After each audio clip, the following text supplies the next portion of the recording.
Hey everybody, we're back with another video as part of the Engineering Race to the Summit series. And today I've got the pleasure of being joined with a good friend of mine, William Souder, Chief Cloud Officer of a new supplier of Telarus, Quadranet. William, welcome. Glad to have you here. Thanks for having me. We're proud to be a part of this. So let's get jumping in, man. There's a lot of good stuff to cover today with you guys. You guys are exciting. So I want to get people a chance to know a little bit about you, and then a little bit about Quadranet for anybody that's not familiar. So could you give me just kind of a little bit of background, what you've been doing, how long you've been doing this, and then let's get into who is Quadranet. Sure. William Souder, 20 plus year veteran, infrastructure as a service, service oriented corporate infrastructure leader. Pilot, love to fly, and I love infrastructure and enabling customers.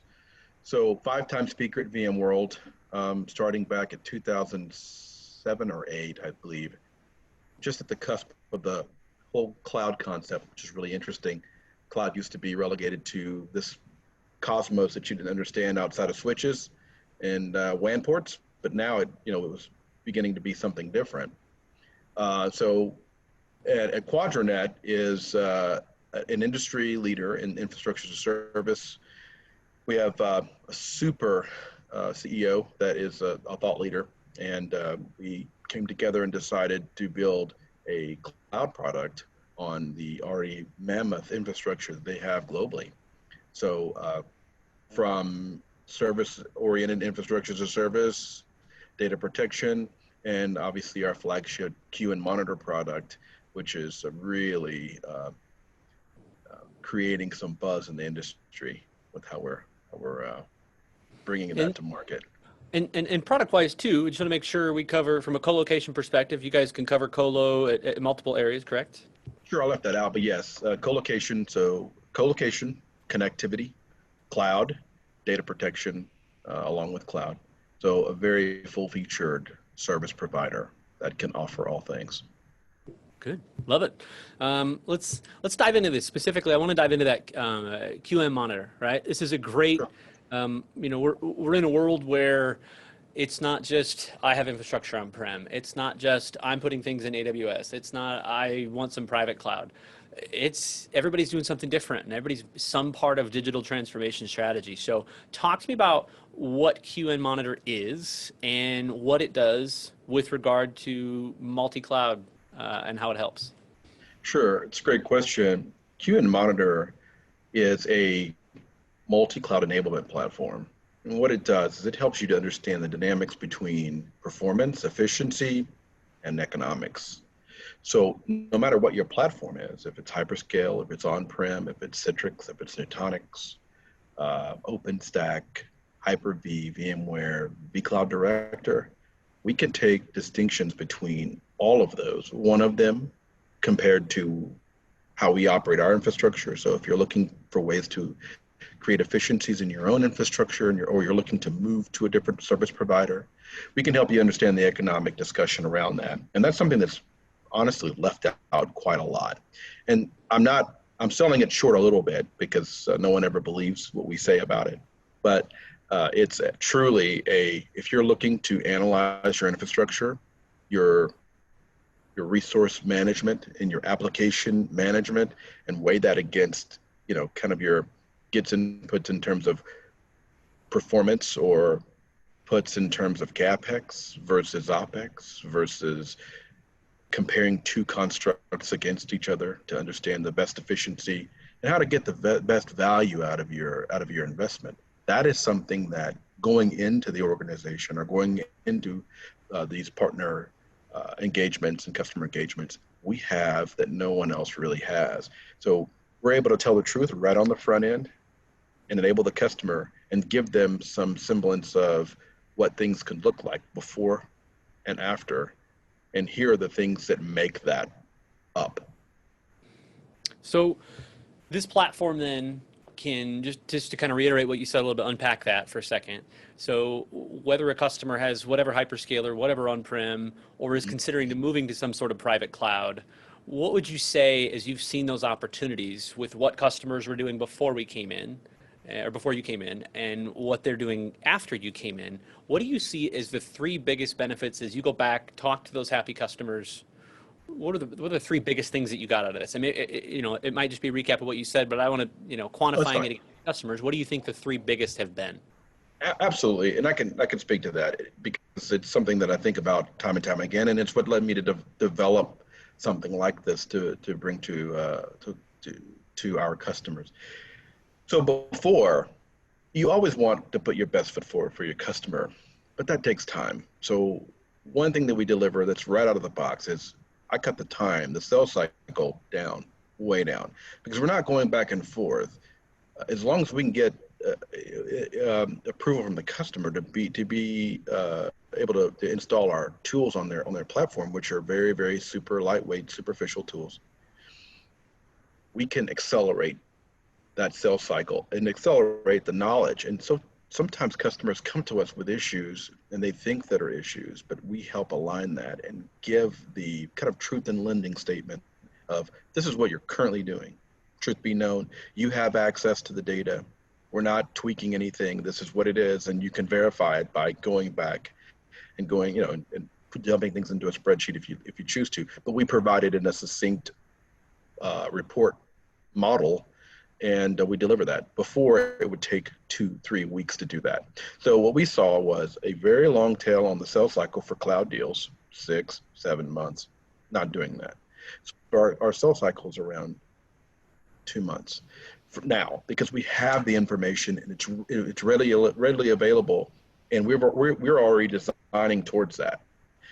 The second thing I think is just giving customers peace of mind, and familiarizing them with the actual facts. Here's the data. These are the things that we found. Oftentimes, it's off-putting because it sometimes gives them the impression that I'm over here, you're over there, and we can do this better. But that's just all in the approach. You enable the customer, you let them know, hey, this report is yours. We're helping you. Even if you don't do business with us, we're going to do that. And I think thirdly is, from developing cloud architectures and solutions, we know when we say something, we can stand by it. So if we're providing a service level agreement, if we're providing some sort of metric around performance or whatever that OLA is, we know that we are designing things specifically to achieve those, and we can put policies around those to enable the customer to achieve those. So not only are we designing towards those SLAs, but our tool mandates that we maintain those SLAs. I like that because we're encouraging our partners and helping them understand, figuring out where a customer is with regard to digital transformation and what pieces of that we can come in and we can augment. And we hear a lot, I'm part here and I'm thinking about going part there. And obviously we want them to go some semblance of private cloud. And to your point, nobody really has the data themselves often to figure out what makes the most sense for my business from cost Correct. or production or whatever. So I love this tool because it does help make those decisions easier. And obviously not just to, hey, make the decision, but leverage this ongoing. So good. I appreciate you unpacking that for us. Thank you. So let's dive in on a win. I want you to pick a recent success story that you've had, and we don't have to give the customer name, but tell me kind of a vertical it was in, size, problems that you've encountered, and then how you guys won out in that and why. Sure. One customer comes to mind. They're a local LA customer, just not too far from Calabasas, healthcare customer, and they are, I think, 30-40 million in size. 3 very large virtual infrastructure environments. One is Citrix, very, very large Citrix environment, and 2 VMware environments, because they've acquired a couple of companies and they are in the process of merging those environments together and creating the superstructure with kind of a core and branch type solution. So first things first, they called us and said, we are hit with a ransomware attack. So where Quadranet really came in was we deployed the entire environment in parallel with their broken environment. and migrated all the data, restored all the data, got them back online in about 7 days. So it's a build that would normally take months to do. We did it in about a week. And so we were also tasked with reconstructing their virtual infrastructure. And this is where QN Monitor really was so impactful to these customers, to this particular customer, because we were able to leverage kind of the unfortunate event to shape them up and put them into a more enterprise design and infrastructure. So even after we had to put things together, obviously there's some tattered and worn and unraveled areas that we had to sync up. But with QN Monitor, we were able to provide the customer a clear roadmap for exactly how we collapse these environments into fewer devices, lowering their cost of operations, how to tweak their applications, many databases, many application servers of different generations and life cycles. So we were able to collapse that into about two to three reports, and it basically gave them the roadmap of what they needed to do internally, how we could support them, and also putting a more robust data protection solution in place, which enabled them to have multiple geographies of protection and instant recovery. So all of this would have taken some of our competitors months to do, but in less than, I think, about 45 days, we were able to deliver them to a enterprise, so better than they were before the incident state, to now they scale. Their customers are, and their CEO called me personally on a Saturday morning, and I was in LA at my apartment. He said, "William, I want to let you know something. This is the first time in 6 months that I've been able to go see my grandchildren. Thank you. We appreciate you. And we are listening." So that's the kind of feedback that we get from customers. And it's not only that we're delivering them from a disaster, but we're also offering them better data on their environment. These are things that they didn't know. And they're a very well-staffed team, very large team. Everybody's sharpshooter, they're great, but they just didn't have the type of tool that gives them the down, quick and dirty snapshot of things and enable them to move quickly. That's the problem. No one has these long cycles to give, and it's an operational distraction, as you know. It's a financial distraction, as you know. The more time you spend, opportunity cost, time value, money, all those things, net present value, it gets reduced for not having the proper tools. Imagine a carpenter, with a rubber mallet. It's the same thing. It's the same concept. So we're enabling customers with these tools to get them ready to go into battle. Refocusing them from the operational distraction of IT and giving them their time back so that they can really focus on the core aspects of their business, customers and growth. I love that. I think people sometimes, we get in a lot of these discussions where they're trying to figure this out. They don't know what to do. They've made an attempt to go to a hyperscaler. They don't have the expertise. They don't have the visibility. And it's so cool when you can take them from, you get the CIO to say, "We don't know what we're doing, but it sounds like you can help us. Where do we go from here? Paint us a roadmap." Right. And they're questioning in the beginning, "I think we have the team that can do this. I think we can figure this out." To your point, that might be some facts in there, but it might take them 9 months. And you get to the end of that, and how rewarding is it to get a call like that, to where from the top down, the message is now, we can never do this without them. We need them forever, right? And they're forever in your debt for how you changed that business and impacted, obviously, somebody's life in a key way, which is cool. So I love hearing stories like that. So beautiful job. Thank you. Is there, with regard to some of the businesses that you've helped, some of the challenges that you see these businesses facing, is there a specific size that's the best fit for you guys, or a vertical, or a type of environment? You know, our partners cover everything, right? Some are small mom and pop auto shop, some are Fortune 100 and we're hitting the whole thing, or we're hitting a specific division in that. If partners, you know, watch this and understand where you guys fit from a product perspective, is there a size that's too small, too big? What do you see yourself sitting in, or a vertical or anything like that? Maybe talk about that for a second. That's a great question. It's almost like we're dating. I don't have a type. Uh, but You're my type. Great. so the way we look at this is we love healthcare and internet companies. Those are the ones I think that we get the best, pats on the backs or hugs. Sometimes we get nice little treats from those guys because we're really impactful. I mean, I think we're largely impactful for all of our customers. We don't really have a size or a type. Our market focus is very broad because we just our embedded base is broad. So we're kind of forced to, love everybody, and so from an ecumenical perspective, we take all comers. Um, in terms of size, our sweet spot, I guess, is small to mid enterprise.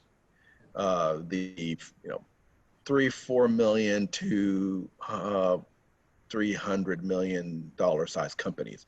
That's where we see that we bring the largest value, where they're hitting their stride and they're developing and they're doing different things, and they're in a transition point where they're departing from everything being homegrown and moving into we're going to sample and look at outsourcing of some kind or some type.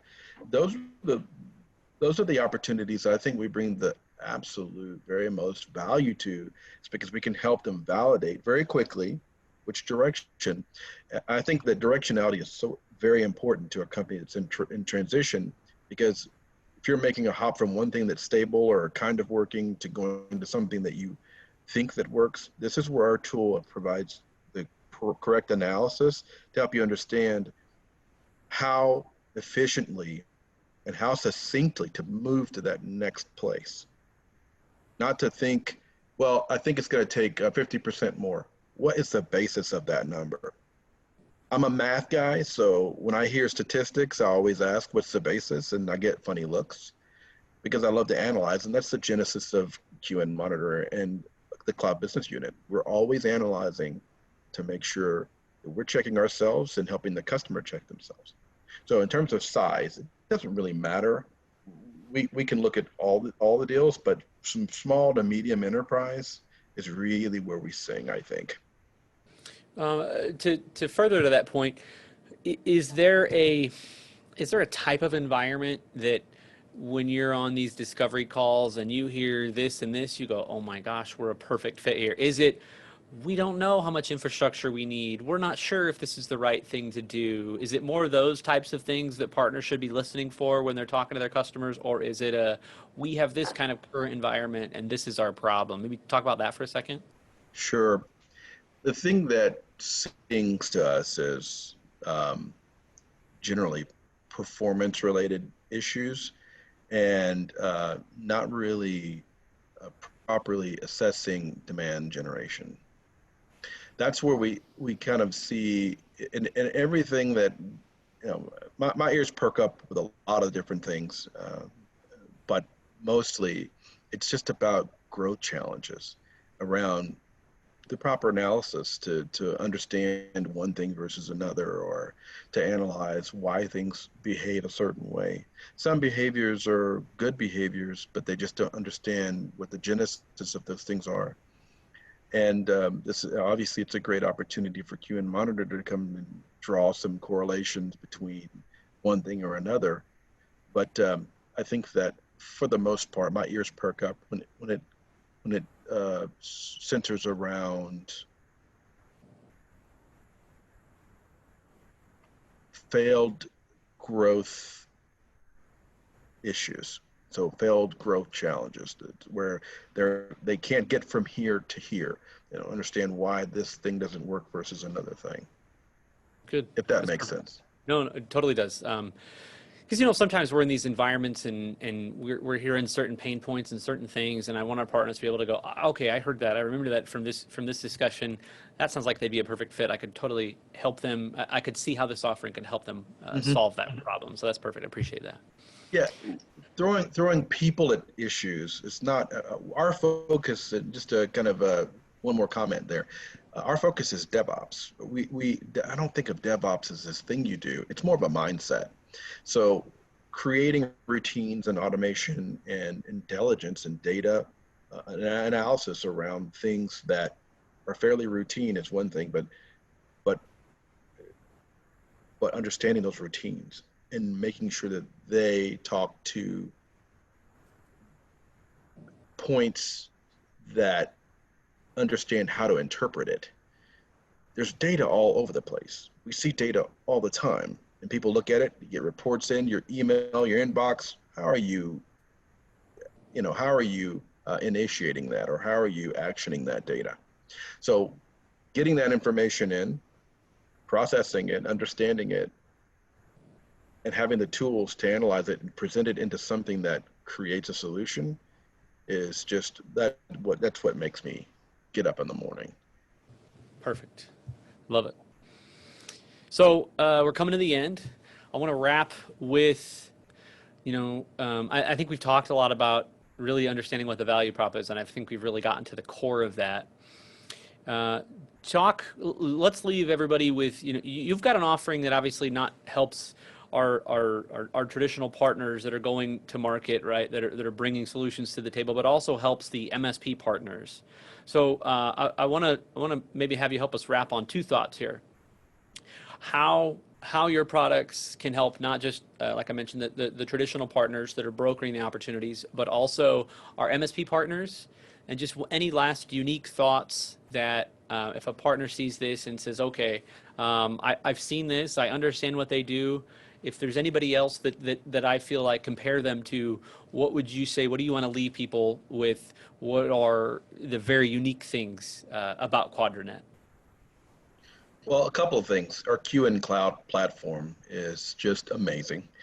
It's built with the best design approaches and uh, endorsed and adored by VMware.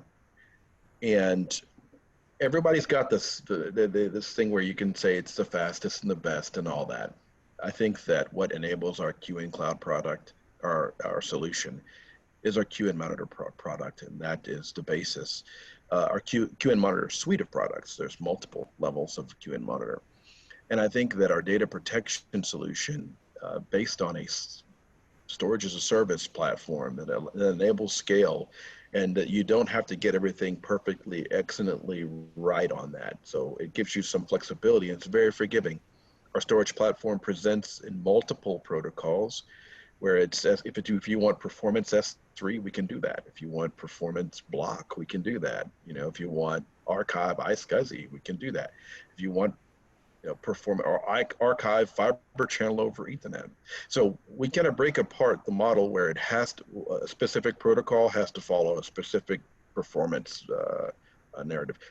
We've broken the ceiling on that. We want to be able to create flexible, extensible, functional solutions to our end users, and for our reseller community and partner community, that works very well because they then don't have to nail up all this infrastructure or have a lot of non-recurring costs up front to get things set up. It's fairly nimble in that way that we can deploy the smallest thing that helps them enable and get their business started. So that's something that I love, helping the folks that really have the business mind but no capital. We can enable that type of thing. And quite frankly, our network is second to none. We have a great network out to the cloud and internally, and we can enable partners with that network and within our data center footprint. We have 3 teams, 24 hours a day, 7 days a week, and they are killers. They understand the business and they know what it takes to be customer first. And that is so important to this business. And it's one of the reasons why I wanted to create this product within this business, is because they had such a great track record for being customer first. So when you take that all together, the analysis, the capability, the strength, the reach, the utility type delivery of units, that is what we are. And when we get our hooks in, it's not that we're beating customers up. They love working with Quadranet. Love it. It's great stuff. We covered some good ground. Appreciate it. Okay, everybody, that wraps up today. We've completed another video for Engineering Race to the Summit, and we're here today with, I had the pleasure of being joined with Quadranet, William Souder, Chief Cloud Officer. William, thanks so much. Thanks for having me. Appreciate it. All right, everybody. Till next time. Thanks for tuning in.